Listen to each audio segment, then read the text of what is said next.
بسم اللہ الرحمن الرحیم۔ السلام علیکم ناظرین۔ فرمایا جاتا ہے کہ حضرت سیدہ بی بی فاطمہ سلام اللہ علیہا حیض و نفاس سے پاک تھیں، تو ہمارے ذہن میں یہ سوال ضرور پیدا ہوتا ہے کہ حیض چونکہ بچے کی پیدائش کے لیے ضروری عمل ہے، تو پھر جنتی سردار حسنین کریمین کیسے پیدا ہوئے؟ آقا دو جہان صلی اللہ علیہ وآلہ وسلم کی لہتے جگر حضرت مولا علی کی زوجہ اور حضرت حسنین کریمین کی والدہ محترمہ کی فضیلتیں قرآن پاک میں بے شمار جگہ پر بیان ہوئی ہیں، اور ان کی شان میں بہت سی مستند اور صحیح احادیث موجود ہیں جن سے کوئی بھی ذی شعور انسان انکار نہیں کر سکتا۔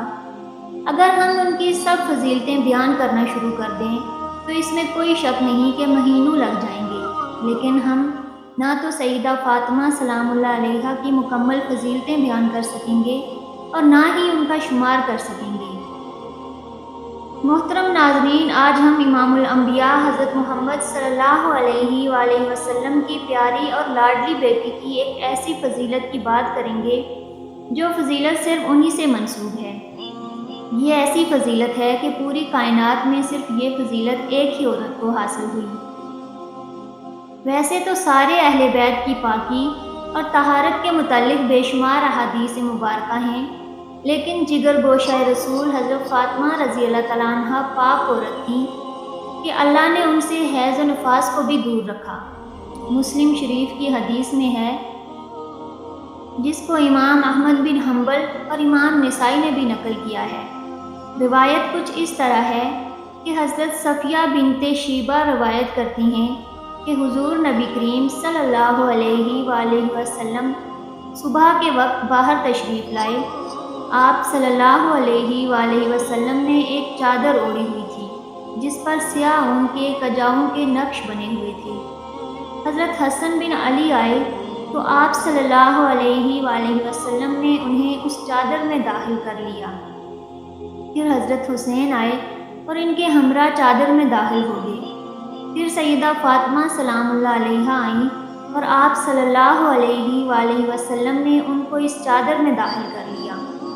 پھر حضرت سیدنا علی آئے تو آپ صلی اللہ علیہ وآلہ وسلم نے انہیں بھی چادر میں لے لیا۔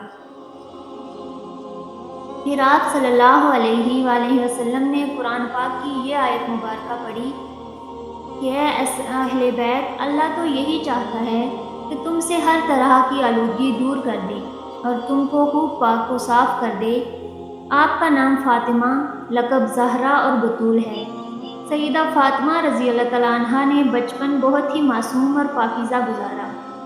بی بی فاطمہ نے اپنے بابا حضرت محمد صلی اللہ علیہ وآلہ وسلم اور اپنی ماں حضرت خدیجہ کی آغوش محبت میں بہترین تربیت حاصل کی۔ سیدہ فاطمہ طاہرہ ہر وقت اللہ تعالیٰ کی عبادت میں مشغول رہتی تھیں۔ آپ دوسری عام لڑکیوں کی طرح کھیل کود میں وقت ضائع نہیں کرتی تھیں۔ آپ کو لوگ عابدہ، زاہدہ اور طاہرہ کے نام سے جانتے تھے۔ کئی حدیثوں میں ملتا ہے کہ جو فاطمہ رضی اللہ تعالیٰ عنہ کے اخلاق و عادات اور ہر بات چیت کرنے کا طریقہ اپنے بابا حضرت محمد صلی اللہ علیہ وآلہ وسلم سے بہت ہی ملتا جلتا ہے۔ آپ کے الفاظ بہت ہی نرم ہوتے تھے، ہر سننے والے پر گہرے تاثرات چھوڑ جاتے تھے۔ آپ کے بابا جان حضرت محمد مصطفیٰ صلی اللہ علیہ وآلہ وسلم بی بی فاطمہ کی پاکیزہ مہک سن لیتے تو آپ صلی اللہ علیہ وآلہ وسلم فرمانے لگ جاتے کہ فاطمہ تو انسانی حور ہے اور جنت کی حوروں کی سردار ہے۔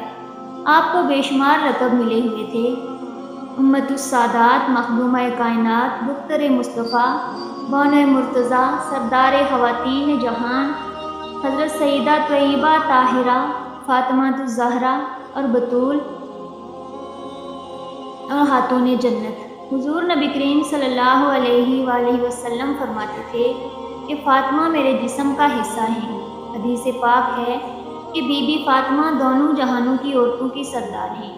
آپ صلی اللہ علیہ وآلہ وسلم نے فرمایا کہ جس نے میری لاڈلی بیٹی فاطمہ رضی اللہ تعالیٰ عنہ کو ناراض کیا اس نے مجھے ناراض کر لیا، اور جس نے مجھے ناراض کر لیا اس نے اپنے رب کو ناراض کر لیا۔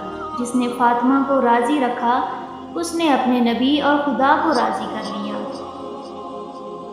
امام نسائی حدیث روایت کرتے ہیں کہ حضور اقدس صلی اللہ علیہ وآلہ وسلم نے فرمایا، میری بیٹی فاطمہ انسانی حور ہے جسے نہ کوئی گندگی اور رطوبت آتی ہے اور نہ ہی میل۔ حضرت علامہ جلال الدین سیوطی رحمۃ اللہ علیہ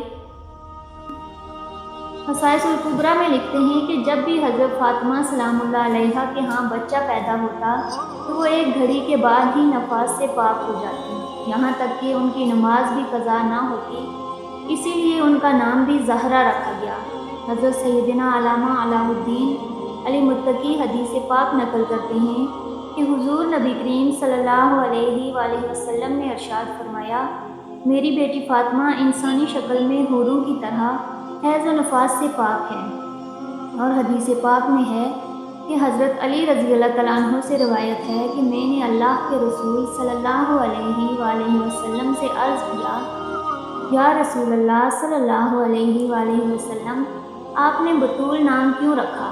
تو آپ نے فرمایا کہ ایک مریم بطول تھیں اور دوسرا فاطمہ رضی اللہ تعالیٰ عنہ بطول ہیں۔ بطول وہ ہے جس نے سرخی نہ دیکھی ہو۔ اللہ تعالیٰ نے حضرت محمد صلی اللہ علیہ وآلہ وسلم سے وعدہ کیا کہ میں بی بی فاطمہ رضی اللہ تعالیٰ عنہ کو تمام غلاظتوں سے پاک و صاف رکھوں گا۔ یہی وجہ ہے کہ اللہ تعالیٰ نے بی بی فاطمہ کو ہر قسم کی گندگی سے پاک اور صاف رکھا تھا۔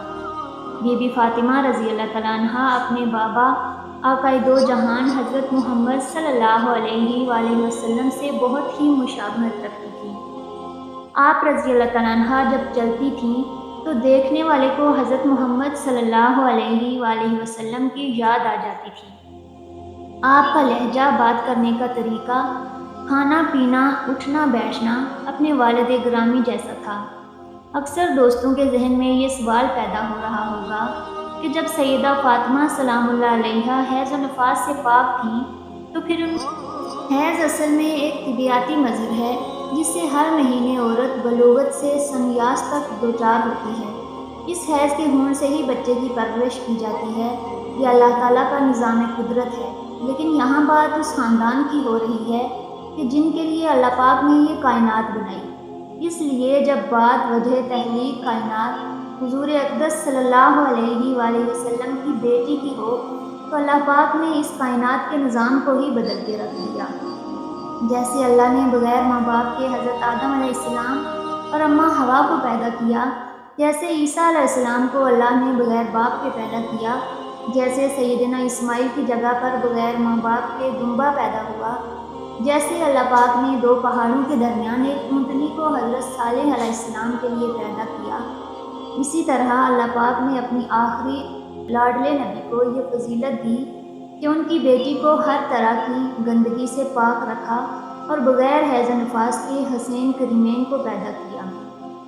آئیے محترمین، اللہ تعالیٰ سے دعا کرتے ہیں کہ ہم آج سے اپنی زندگی کو خاتون جنت کی سیرت طیبہ پر عمل کرتے ہوئے گزاریں گے، اپنے والدین کی آنکھوں کی ٹھنڈک بنیں گے اور ہر ایک کے ساتھ حسن سلوک سے پیش آئیں گے تاکہ اس دنیا میں بھی سرخرو ہوں اور آخرت میں بھی سنوار سکیں۔